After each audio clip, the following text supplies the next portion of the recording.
Student, yesterday I have explained some chemical law and Dalton theory. Today I am explaining the merit and demerit of Dalton theory. So, what are the merits of Dalton theory? This theory explain the law of chemical combination. सबसे बड़ा इसका merit है कि ये chemical combination को explain कर पाई. Dalton was the first to recognise the workable distinction between the ultimate particle of atom. मतलब उन्होंने सबसे पहले हमें क्या करा कि एक जो पार्टिकल था उसको डिफाइन किया as a atom. But demerits क्या हैं? कुछ उनकी थ्योरी के डीमेरिट्स भी हैं जिसके कारण और भी थ्योरीज आई. तो फर्स्ट डीमेरिट इज कि atom is no longer considered as the smallest individual particle. क्यों नहीं किया जा सकता? कि उन्होंने क्या कहा था कि this is the individual smallest particle of the substance. But after some discovery of modern age क्या पाया कि no, atom also divide into three fundamental particles: electron, proton and neutron. Atom of same element may have slightly different masses. क्योंकि इन्होंने क्या कहा था अपनी theory में कि एटम जो गिवन एलिमेंट है उनके आइडेंटिकल होते हैं एज ए मास और एज ए केमिकल प्रॉपर्टी. लेकिन आइसोटोप की डिस्कवरी के बाद क्या हुआ कि ये आइडेंटिकल नहीं होगी. आइसोटोप के और उनके वेट में डिफरेंस होगा. यस, आइसोबार की.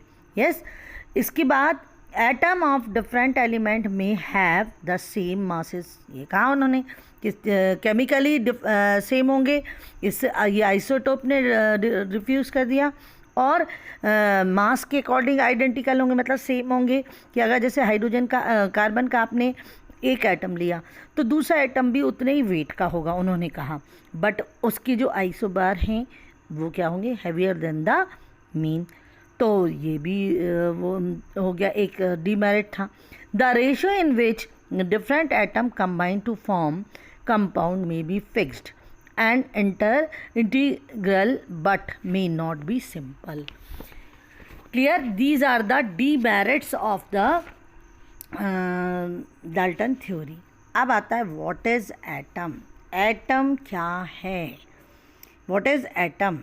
So atom are the smallest particle of an element which may have or may not have independent existence but take part in a chemical reaction.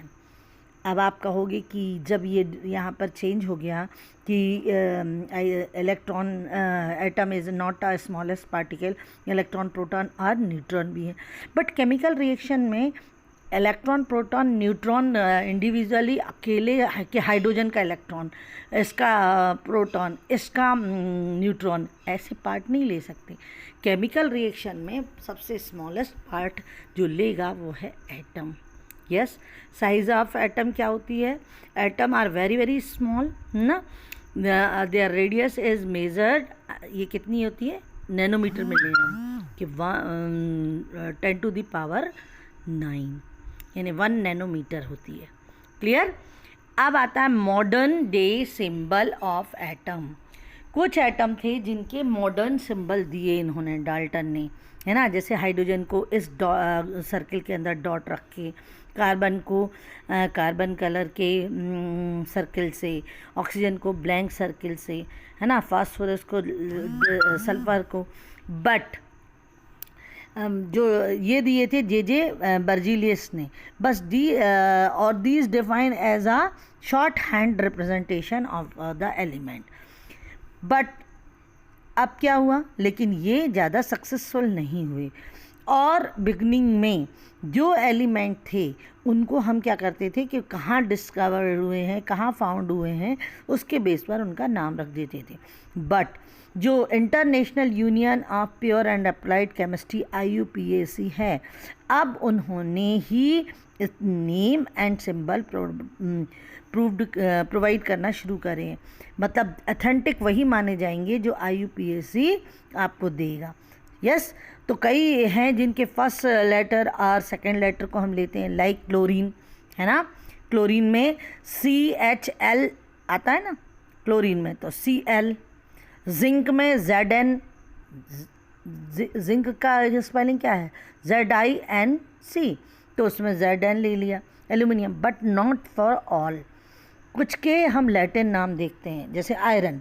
Iron का symbol क्या है Fe, जो कि क्या है ferrum, इसका Latin नाम है ना। गोल्ड, गोल्ड का जो सिंबल है वो क्या है AU है ना, तो ऑरम, ये इसके लैटिन नाम है। तो on the basis of Latin name और फर्स्ट और second letter of the name spelling, IUPAC given some symbol, ये आपको लर्न करना है। मैंने पहले भी आपको होमवर्क दिया हुआ था कि you have to learn till 20th atomic mass, क्या element and their symbol and atomic mass also, name, chemical name and normal name.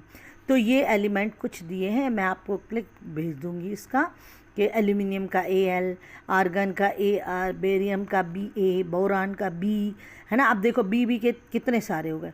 अब बेरियम, ब्रोमीन, बोरान, बोरान का BO ले लें, अगर इसका भी ले लें तो फिर दिक्कत होगी।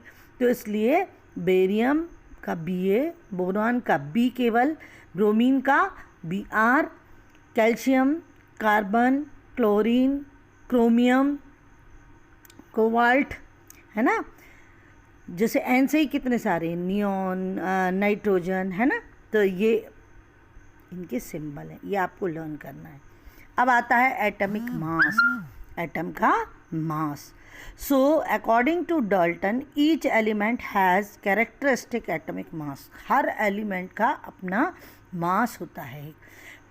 बट इसको हम कैसे इंडिविजुअली नहीं निकाल सकते, क्योंकि जो एटम है it is very very small है ना। तो इसको हम रिलेटिव निकालते हैं, रिलेटिव कंपैरिजन करके निकालते हैं, क्योंकि बहुत छोटा है ना। तो what is relative atomic mass? It is defined as a number of time of given atom is heavier than 1/12 of mass of one atom of carbon 12। मतलब कार्बन 12 के 1 एटम से कितने नंबर ऑफ टाइम वो भारी है।